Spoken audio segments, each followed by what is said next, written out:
person you are calling is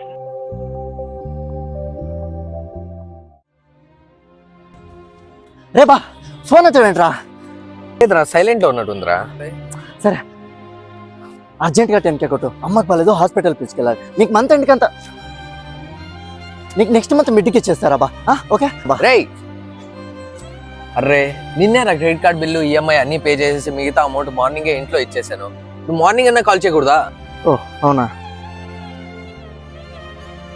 it's okay రా బా, పర్లేదు, నేను ఎక్కడైనా అడ్జస్ట్ చేసుకుంటా, నీకు మళ్ళీ కాల్ చేస్తా. Okay bye. అదేంట్రా, ఇందాకే కదా ₹1,00,000 ఉంది, 3 రూపీస్కి ఇంట్రెస్ట్కి ఎవరికైనా చూడు అన్నావు. అయినా మీ ఇద్దరు బాగా హెల్ప్ చేసుకుంటారు కదా. వాడు నీకు ఎన్నోసార్లు హెల్ప్ చేశాడు, నువ్వు వాడికి ఎన్నోసార్లు అమౌంట్ ఇచ్చి మంత్ ఎండ్కంతా ఇచ్చేస్తానన్నాడు కదరా. మరి ఇప్పుడేమైందిరా? కరెక్టరా, నేను వాడికి చాలా సార్లు హెల్ప్ చేశాను, వాడు నాకు చాలా సార్లు హెల్ప్ చేశాడు. ఎందుకు? వాడికి మంచి జాబ్ ఉండేది, ఎంత తీసుకున్నా శాలరీ పడగానే వేసేసేవాడు. ఇప్పుడు జాబ్ దొబ్బింది అక్కడ లే ఆఫ్ లో. ఇప్పుడు వానికి మనం డబ్బులు ఇచ్చినాం అనుకో, వాని చుట్టూ మనం తిరగాల్సి వస్తుంది. అందుకే లైట్